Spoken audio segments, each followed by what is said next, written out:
Au-delà d'une poignée de main cordiale, ce sont des retrouvailles entre Sergueï Lavrov et Jean-Claude Gakosso. Fort de ce rapprochement, les deux ministres des Affaires étrangères ont passé en revue le partenariat historique entre la Fédération de Russie et la République du Congo. Sur la table, l'examen des axes de développement en partant de la formation aux questions sur l'énergie, les infrastructures.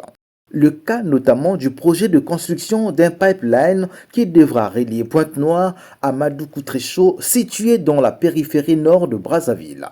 Les deux hommes d'État ont jugé positif et évolutif le partenariat entre les deux pays.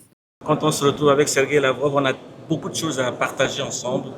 Là, nous avons parlé de coopération entre l'Afrique et la Russie. Il y a de très bonnes perspectives et nous avons souhaité que la guerre, les événements tragiques qui opposent la Russie à l'Ukraine aillent vers la fin, de sorte que la Russie puisse consacrer sa jeunesse, son énergie, ses richesses au développement de son propre peuple et à la coopération avec l'Afrique. Dans le cas de mon pays, par exemple, la République du Congo, la Russie s'est engagée à construire un oléoduc entre la ville de Pointe-Noire, où nous extrayons le pétrole, et la ville de la capitale Brazzaville, et également la ville de Kinshasa qui est juste en face de Brazzaville.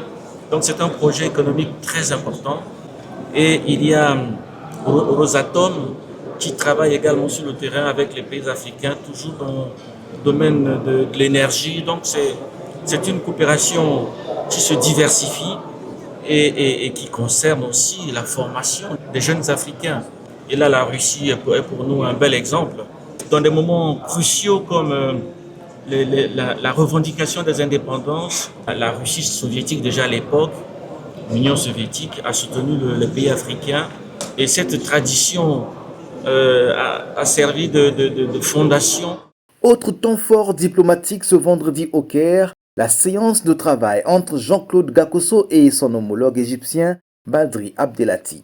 Un seul objectif affiché, redynamiser le partenariat entre l'Égypte et le Congo. Les deux pays entretiennent de fortes relations qui intègrent aussi la formation.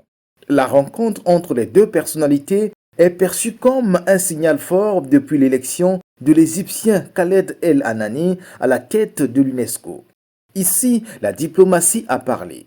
Jean-Claude Gakosso a traduit à son homologue égyptien les félicitations de la République du Congo, saluant ainsi une fierté africaine et un succès diplomatique continental.